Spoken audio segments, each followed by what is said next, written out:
하나님의 계시라고 하는 주제에 대해서 오늘 좀 설명을 더 해드리려고 천국 말씀의 신비, 역설, 모순이란 제목을 잡았습니다. 먼저 우리가 하나님의 그 말씀이 우리에게는 사실 신비한 것입니다. 비밀스러운 것입니다. 감추어졌던 것이죠. 그러나 그것이 시간을 지나면서 점점 나타나고 알려지고 하는 것을 우리가 계시라, 그런 용어를 씁니다. 그게 한문 용어예요. 미국에서 오래 살다 보니까 우리가 이 한문 용어에 대해서 우리가 이제 좀 생소하게 돼요. 한국에 가니까 환승하세요 뭐 이런 말이 있어. 환승이 뭐야? 몰랐어요 저는. 그랬더니 갈아타는 거더라고. 근데 전부 한자로 하니까 그래, 전철 타고 또 내려서 마을버스 타고 뭐 이렇게 하는데 그때마다 돈을 냈더니 나중에 알고 보니 그게 아니에요. 교통카드를 사갖고 한 번 내면은 그 다음에 그 낸 걸 갖고 유효해갖고 또 탈 수 있는데 그걸 모르고 매번 돈을 냈어요. 한국에서는 한문이 또 압축된 말이 굉장히 유행을 하지만은 우리는 그걸 잘 몰라요. 한국 사람들은 심지어 영어도 압축해서 써요. AC, DC 뭐 이러는데 우리 잘 모르는, 나중에 보니까 디스카운트, 뭐 AS 애프터 서비스, 우리 뭐 그렇게 별로 안 써. 전부 그냥 줄여서 쓴다고요. 그게 우리가 어려워. 그렇지만 우리는 풀어서 쓰는 걸 좋아하기 때문에 좀 어렵지만 사실은 압축한다고 하는 것이 우리가 기억하고 정리하는 데는 도움이 되는 방법입니다. 그래서 이제 계시라는 말 풀어서 쓰면 보여줍니다, 알려줍니다, 그런 뜻이에요. 하나님이 비밀로 했던 것을 보여주는 거예요. 그래서 오늘 마태복음 13장 보면 씨 뿌리는 비유가 나옵니다. 천국은 마치 농부가 나가서 씨를 뿌리는데 어떤 씨는 길가에, 어떤 씨는 돌밭에, 어떤 씨는 가시떨기에, 어떤 씨는 옥토에 떨어졌다. 이런 예수님이 비유의 말씀을 하시니까 제자들이 예수님 왜 비유로 말씀하십니까? 이렇게 묻지. 왜 비유로 말씀하십니까? 예수님께서 거기에 대한 답변이 이 천국 말씀의 비밀이 너희들에게는 알려지게 돼 있지만은 그러나 다른 사람들에게는 이게 계속 알려지지 않고 비밀로 그들에게 남아있게 되는 것이기 때문에 비유로 얘기한다. 이렇게 답변을 하셔요. 이 비유라는 게 그래서 참 묘한 겁니다. 비유는 믿으려고 하는 사람한테는 하고 깨닫게 되는데 도움이 돼요. 그러나 비유로 말하면 안 믿으려고 하는 사람한테는 에이, 그러니까 나는 못 믿지, 이렇게 해야 돼요. 똑같은 얘기가 비유로 얘기할 때 그런 완전히 다른 결과를 낳게 되는 것입니다. 그 이유가 뭐냐면은 하나님께서 천국의 비밀을 말씀하실 때 예수님 통해서나 그 전에 선지자를 통해서나 이렇게 비유를 통해서 얘기하면은 알아듣는 사람은 더 쉽게 빨리 알아듣고 그렇지 못한 사람은 그것 때문에 더 못 알아듣는다는 거예요. 참 묘하죠. 예.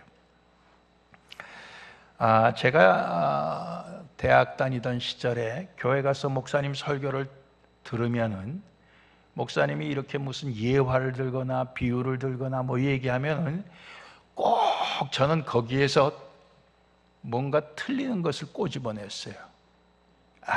저거는 지금 뭐가 앞뒤가 안 맞는다.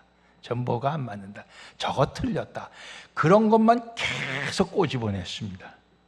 근데 이제 그 세월이 지나면서 제가 예수님을 영접하고 믿게 된 다음부터는 이제 그게 좀 바뀌었지만은 여러분들은 어떠십니까? 수십 년을 교회 생활했는데 지금도 설교를 들으면서 목사님 저 말은 틀렸어. 성경을 읽다가도 이 말은 틀렸어. 여러분들 그렇게 느껴지십니까? 그런 것은 바로 뭐냐면 여러분들 천국 말씀이 여러분들에게 아직 비밀로 남아있는 것입니다. 이미 더 이상 비밀이 아니고 알려주셨는데도 불구하고 아직 여러분들에게 그것이 비밀로 남아있는 것이라는 거예요. 다 알아듣습니까? 이 한국말 못 알아듣는 사람들이 헤드폰 안 끼고 있는 사람들이 있네. 저기에 우리 트랜슬레이션 영어로 되는데 저 뒤에 가면은 헤드폰 달라고 그래서 끼면 돼요. 그냥 딴 생각하지 마시고 지금이라도 가서 좀 들으시면 좋겠습니다.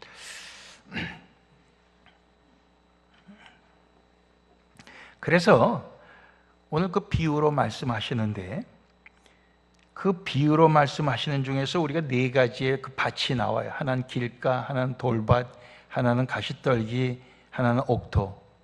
근데 우리가 이제 그 중에서 제일 슬쩍 넘어가는 게 어떤 것입니까? 제일 우리가 무시하는 게 뭡니까? 길가입니다. 길가. 길가에 떨어진 것은 말씀을 듣고 깨닫지 못할 악한 자가 와서 그 씨를 빼앗아감이라. 말씀의 씨앗을 빼앗아감이라. 그렇게 얘기하고 있습니다. 우리가 이것을 굉장히 제일 처음에 나오는 것이기 때문에 휙 지나가 버립니다. 그런데 사실은 이 땅에 제일 많은 사람들이 바로 이 길가와 같습니다. 하나님의 말씀이 비밀로 그들에게는 가리워져 있어요. 감춰져 있어요. 그래서 깨닫지 못하는 거예요. 근데 왜 그러느냐? 15절 오늘 이 마태복음 13장 15절 보면 이 백성들의 마음이 완악하여져서 그렇습니다. 마음이 완악하여져서 귀는 듣기에 둔하고 눈은 감았고 눈으로 보고 귀로 듣고 마음으로 깨달아 돌이켜 내게 고침을 받을까 두려워함이라. 마음이 너무 완악해져 갖고 내가 그걸 잘 듣고 또 잘 보고 해서 내가 고침을 받는다는 것은 내가 변화되는 것입니다. 내가 변화되는 게 두렵다 이거예요. 내가 이제까지 살아온 이 모습 이대로 죽을 때까지 가겠다는 겁니다. 왜? 그것이 나니까. 내가 변하면 더 이상 내가 아니지 않느냐 이거예요. 내가 나여야지. 나 아닌 것으로 변하는 거 나 두렵다 이거예요.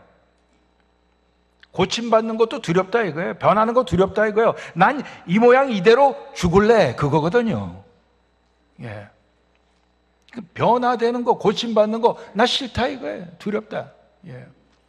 그게 두려워서 들어도 봐도 깨닫지 못한다 이거죠. 계속 하나님의 말씀이 그들에게는 비밀로 가리워져 있는 것입니다. 하나님의 은혜를 받은 사람만 결국 하나님의 그 말씀을 깨닫게 되는 것입니다. 에베소서 1장에 사도 바울의 기도문이 나오는데 그 17절 말씀 보면 우리 주 예수 그리스도의 하나님 영광의 아버지께서 지혜와 계시의 정신을 너희에게 주사 하나님을 알게 하시고, 지혜와 계시의 영입니다. 이 성령이에요. 성령을 너희에게 주셔서 하나님을 알게 하시고 또 너희의 마음의 눈을 밝히사 결국 영안을 밝혀주셔서 그의 부르심의 소망이 무엇이고 성도 안에서 그 기업의 영광의 풍성이 너희가 받을 하나님으로부터의 그 유산이 앞으로 그 상급이 그 축복이 얼마나 풍성한지 그것을 알게 해주시고 또 그의 힘의 강력으로 역사하심을 따라 믿는 우리에게 베푸신 능력의 지극히 크심이 어떤 것을 너희로 알게 하시기를 구하노라. 이게 다 지혜와 계시의 영이 우리에게 오셔야만 알게 되는 것이라는 거예요. 그 하나님의 능력은 예수를 죽은 자 가운데서 살리신 부활의 능력이다. 이렇게 말씀하고 있는 것입니다. 이 모든 것이 우리가 계시에, 하나님이 우리에게 알려준 계시의 성령 우리에게 오지 아니하시면 알 수가 없는 것이라 그런 말씀이에요. 그래서 하나님의 그 신비, 하나님의 그 비밀을 하나님께서는 우리에게 알게 해주시는 그런 은혜를 베풀어 주셨습니다. 근데 교회를 수십 년 다녀도 계속해서 난 모르겠다, 이건 아니다 하는 것은 우리가 그 계시의 영을 받지 못한 거예요. 두 번째 우리가 생각할 건 역설의 계시입니다. 하나님의 그 비밀을 우리에게 알려주시는 방법 중에 하나는 역설을 사용하셔요. 역설이란 영어로는 paradox인데, paradox라고 하는 것은 사실은 역이라고 하는 게 거꾸로 아니에요. 우리가 일반적으로 얘기하는 방법과는 거꾸로 얘기하시는 거예요. 마태복음 16장 우리가 뒷부분을 먼저 보면은 25절에 누구든지 제 목숨을 구원코자 하면 잃을 것이요 누구든지 나를 위하여 제 목숨을 잃으면 찾으리라. 거꾸로 얘기하는 거예요. 잃는 자가 찾고 찾으려고 하는 자는 잃어버린다. 거꾸로 얘기하시는 거예요. 이게 패러독스입니다. 역설이에요. 그러니까 그거 틀렸다 이거예요. 왜 거꾸로 얘기하냐 이거예요. 틀렸다. 우리가 그렇게 얘기할 수 있어요. 그런데 그건 하나님이 우리에게 천국의 비밀을 말씀해 주시는 하나의 방법입니다. 늘 역설적으로 얘기하지는 않으셨어요. 그렇지만 역설적으로 얘기하실 때가 있는 거예요. 이 말씀은 사실 그 앞부분에 보면 베드로의 신앙 고백 후에 나오는 것입니다. 너희는 나를 누구라고 하느냐? 베드로가 주는 그리스도시요, 즉 구세주시요, 살아계신 하나님의 아들이십니다. 이야, 내가 복이 있다. 이것을 내게 알게 해준 이가 있는데 그것은 너의 혈육이 아니고 하늘의 아버지다. 그러니 내가 복이 있다 이러잖아요. 그러면서 내가 천국 열쇠를 내게 주겠다 이런 말씀도 나와요. 근데 그 바로 다음에 예수님께서 비로소 서기관과 제사장과 뭐 이런 바리새인들과 이런 사람들에게 잡혀서 죽임을 당하고 제3일에 다시 살아야 나야 할 것을 가르치셨다고 그랬어요. 처음으로 가르치신 거예요. 천국의 비밀입니다. 예. 자기에게 이루어질 예수님, 그 천국의 비밀을 처음으로 제자들에게 가르쳤어요. 그랬을 때 베드로가 뭐라고 그럽니까? 주여 그리 마옵소서, 이 일이 결코 주에게 일어나지 않을 것입니다. 이렇게 얘기합니다. 왜 그렇습니까? 그것이 베드로에게는 아직까지 비밀이에요. 근데 그 비밀을 얘기했는데도 그 비밀을 얘기한 그 비밀, 밝혀진 비밀이 그에게는 마음에 안 드는 거예요. 예수님께서 사탄아 내 뒤로 물러가라. 너는 나를 넘어뜨리는 자로다. 내가 사람의 일만 생각하지 하나님의 일을 생각하지 않는구나. 책망을 하셔요. 베드로가 생각하는 건 사람의 일이에요. 하나님의 일이 아니에요. 하나님의 그 구원의 계획 속에는 예수님이 죽으셔야 했고 또 다시 사셔야 했습니다. 이게 하나님의 일이에요. 우리를 구원하시기 위한 하나님의 일입니다. 근데 베드로가 생각하는 사람의 일은 뭡니까? 예수님께서 죽지 말고 우리 유대인의 왕이 되셔서 로마 사람들을 다 쫓아내고 독립을 시키고 예수님의 왕이 되시면 우리는 예수님 제일 가까이서 따라다녔으니까 우리는 다 한 자리씩 하고, 그게 이제 사람의 생각이에요. 사람의. 그런데 예수님 죽으신다고 그러니까 이거는 결코 그런 일이 일어나지 않습니다.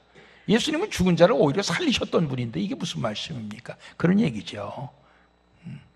아니 되옵나이다. 사극을 보면 그러잖아요. 왕이 뭐라 그러면 불가하옵나이다 뭐 그러기도, 통촉하여 주옵소서 뭐 그러잖아요. 베드로가 지금 그러고 있는 거예요. 왜? 사람의 일을 생각하고 사탄아 내 뒤로 물러가라 이렇게 얘기하는 것이죠. 그 말씀, 지금 한 말씀 다음에 예수님께서 하신 말씀이 너희가 제자로서, 나의 제자로서 나를 따라오려거든 먼저 자기를 부인하고 그리고 자기 십자가를 지고 나를 따라야 된다. 그러면서 주신 말씀이 자기 목숨을 나를 위하여 잃는 자가 오히려 찾을 것이요 찾으려고 하는 자는 오히려 잃어버릴 것이다. 이렇게 역설적인 방법으로 천국 비밀을 말씀하시는 것입니다. 그 후로 2번이나 더 말씀하셔도 이해를 못해요. 제자들이 깨닫지 못합니다. 언제 깨닫게 됩니까? 예수님이 정말 잡혀서 십자가의 죽임을 당하시고 또 제3일에 부활하셨을 때야 그들이 비로소 깨닫게 되는 것입니다. 그 역설은 시간이 지나서 그 말씀이 이루어질 때, 이 뜻이었구나 깨닫게 되는 하나님의 말씀이에요. 예. 그렇기 때문에 기다리면 돼요. 기다리면 돼. 믿고 기다리면 돼요. 그럼 믿고 기다리는데 믿어지지 않으면 어떻게 되느냐? 결국 우리는 믿어지지 아니하면 믿어질 수 있도록 하는 방법이 뭐냐? 에베소서 1장에 기도대로 우리도 기도해야 돼요. 하나님, 계시의 성령을 나에게 보내주셔서 내 마음 눈을 밝혀주시고 깨닫게 해주셔서 아직 이루어지지 않았지만 이루어질 것을 믿게 하여 주시옵소서. 천국이 우리 앞에 예비되어 있습니다. 반나누가 뭐 이렇게 할 것이 아니라 그 말씀 내가 믿게 해 주시옵소서. 예, 믿을 수 있게 내 영의 눈을 밝혀 주시옵소서. 계시의 성령을 나에게 허락해 주시옵소서. 기도해야 되는 거죠. 기도해야 되는 거예요. 자, 세 번째, 마지막으로 신비와 모순에 대해서 얘기해 보겠습니다. 오늘 고린도전서 2장 말씀을 읽었어요. 그 2장 말씀이 좀 어렵긴 하지만 거기에는 신비가 먼저 들어있어요. 7절로 특히 9절까지 말씀 보면은 오직 비밀한 가운데 있는 하나님의 지혜를 내가 전하는데, 사도 바울이 곧 감추었던 것인데, 비밀이란 같은 뜻이죠. 하나님이 우리의 영광을 위하사 만세전에 미리 정해놓으신 것이라. 이 지혜는, 이 하나님의 지혜는, 이 비밀은 이 세대, 이 시대, 바울이 이 말씀을 기록하던 그 시대, 예수님 당시 시대의 관원이라고 하는 건 그 통치자들이에요. 그 지도자들이에요. 관원이 하나도 알지 못하였나니 만일 알았다면 영광의 주를 십자가에 못 박지 아니하였으리라. 기록된 바 하나님이 자기를 사랑하는 자들을 위하여 예비하신 모든 것은 눈으로 보지 못하고 귀로도 듣지 못하고 사람의 마음으로도 생각지 못하였다 함과 같으니라. 이사야 64장의 말씀을 인용을 했습니다. 그러니까 예수님이 이 땅에 오셔서 십자가에 죽으셔야 한다는 건 다 비밀이었다는 거예요. 그래서 예수님을 십자가에 못 박은 그 장본인들, 그 사람들도 다 그걸 모르고 그렇게 했다는 것입니다. 예, 이게 신비이기 때문에, 비밀이기 때문에 몰라보고 그렇게 한 거예요. 그런데 그것을 알 수 있는 것은 결국 성령님의 가르침밖에 없다는 거예요. 사람의 속도, 사람의 영이 아는 것처럼 하나님의 속도, 하나님의 영만 알 수가 있는데 그 하나님의 영이 성령인데 그 성령이 우리 가운데 오셔야만 우리가 그것을 알게 된다는 거예요.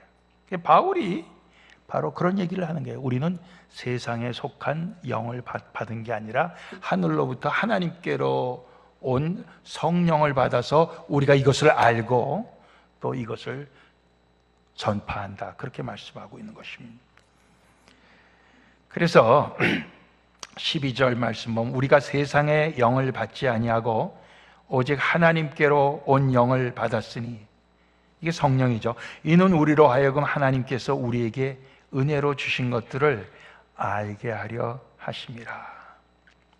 14절 말씀 보면 육에 속한 사람은 하나님의 성령의 일을 받지 아니하나니 저희에게는 미련하게 보이며 또 깨닫지도 못하나니 이런 일은 영적으로라야 분별함이니라 그랬습니다.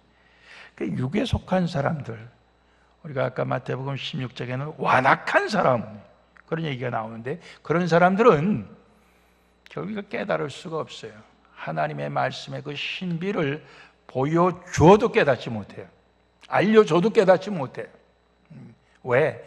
오직 성령으로라야 깨달을 수가 있기 때문이다. 고린도전서 1장에 봐도 18절 보면 십자가의 도가 멸망하는 자들에게는 미련한 것이요 구원을 얻는 우리에게는 하나님의 능력이라 그랬습니다. 십자가의 도가 뭡니까? 예수님이 우리를 구원하시려고 우리의 죄 대신에 죽으셨다. 이 땅에 오셔서. 그리고 부활하셨다. 이 십자가의 도입니다. 이것이 하나님 아버지께서 우리를 구원하시기 위한 지혜요, 또 우리를 구원하실 수 있는 능력이다. 그 십자가가 우리를 구원하시는 하나님의 지혜고 하나님의 능력이다. 고린도전서 1장 우리에게 그렇게 가르쳐줘요. 그런데 헬라 사람들은 지혜를 추구하는 사람들이고 유대인들은 기적을 추구하는 사람들인데, 양쪽 다 헬라인이나 유대인이나 그 십자가를 그렇게 설명을 할 때 우리는 못 믿겠다. 우리가 추구하는 지혜의 기준으로 볼 때는 그것이 도무지 지혜스럽지 않고 어리석기 짝이 없다. 그러면 못 믿겠다는 것. 우리가 추구하는 기적으로 볼 때는 그리스도 우리를 구원하신다는 분이 이 땅에 와서 그냥 십자가에 달려 죽으신다고 하는 건 우리는 인정할 수가 없다.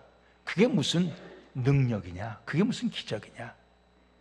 그거는 기적이 아니고 능력이 아니고 그것은 너무도 무기력한 것이다. 그렇게 보니까 그냥 우리는 못 믿겠다 이거예요. 그렇지만 그 십자가의 도는 정말로 하나님의 지혜예요. 하나님의 능력, 우리를 구원하시는 하나님의 지혜가 되고 하나님의 능력이다. 그거밖에는 없다 이거예요. 우리가 구원받을 길은. 그렇게 말씀하는 거예요. 여기에서 이제 우리는 뭘 보냐 하면은 그 하나님의 신비를 우리에게 말씀을 해주셔도 믿지 못하겠다는 헬라인이나 믿지 못하겠다는 유대인들처럼 그들은 그 속에서 모순을 발견하는 것입니다. 이건 틀렸다. 이건 우리가 생각하는 거하고 맞지 아니하다. 이건 모순된다. 이렇게 생각하는 거예요. 우리가 하나님의 말씀을 읽을 때도 사실은 우리의 관점에서 볼 때 모순되는 투성이, 하나님이 천지를 지으셨다. 누가 봤대? 그래서 우리는 안 받아들이는 사람들 있잖아요. 마리아가 남녀의 관계를 통해서가 아니라 성령으로 잉태해서 예수님을 낳았다. 그게 말이 돼? 그건 모순이야. 다 틀렸다 그러는 것입니다. 우리가 믿을 수 없는 것을 전부 다 우리는 모순이라고 얘기하는 거예요. 근데 그 모순이라고 하는 그것이 세상적으로는 모순이라는 말을 쓸 수 있어도 천국 말씀, 하나님의 말씀에 대해서는 우리가 모순이라는 말을 쓰면은 안 된다는 것이죠. 세상적으로는 모순이라는 말을 쓸 수 있어요. 그 모순이라는 것이 조나라 때에 나온 이야기입니다. 어떤 장사꾼이 창하고 방패를 만들어 갖고 나와서 사람들 앞에 시장에서 팔았어요. 이 창으로 말할 것 같으면은 어떤 방패도 뚫을 수 있는 강력한 창입니다. 또 그리고 이 방패는 어떤 창도 막을 수 있는 정말 완벽한 방패입니다. 그러면서 팔았어요. 사람들이 당신 파는 그 창으로 그 방패를 뚫으면 어떻게 됩니까? 뚫려지면 어떻게 되겠어요? 그 방패에 대한 말이 틀린 거예요. 안 뚫려지면 어떻게 되겠어요? 창에 대해서 말한 말이 틀린 거예요.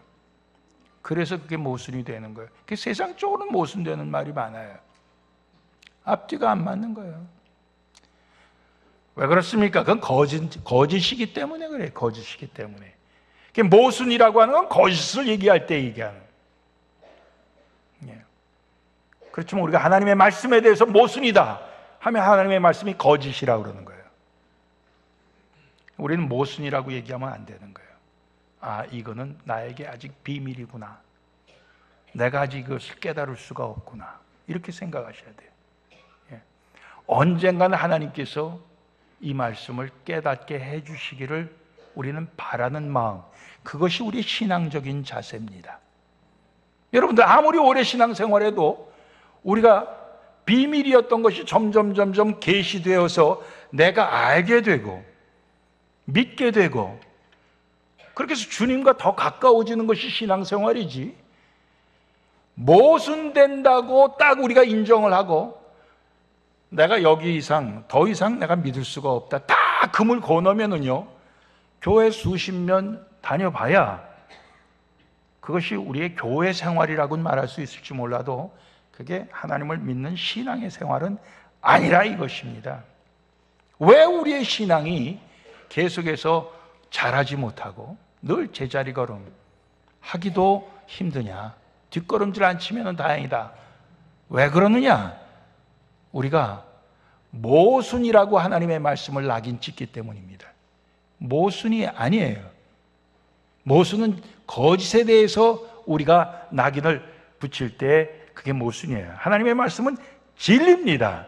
진리는 지금은 밝혀지지 않고 지금은 우리가 이해되지 않더라도 언젠가는 그것이 이루어지고 언젠가는 깨달아지게 되는 것이, 그것이 바로 신비입니다. 그리고 역설이에요. 여러분들 이제까지 신앙생활 속에서 이거 모순되고 이거 모순되는 거 전부 체크해 갖고 그거 한쪽으로 딱 해놓고 요거 체크한 거 빼놓고만 내가 요거 믿는다. 여러분들 그렇게 신앙생활 하신 거 있습니까? 그 모순으로 체크한 것을 여러분들 이제는 명칭을 바꾸셔야 돼요. 이건 신비다 또는 역설이다. 그러나 이것을 하나님께서 나에게 알려주시기를 원합니다. 이렇게 해야 되는 것입니다. 여러분 그렇게 믿음 생활을 하시기를 주님의 이름으로 부탁드립니다. 기도하시겠습니다.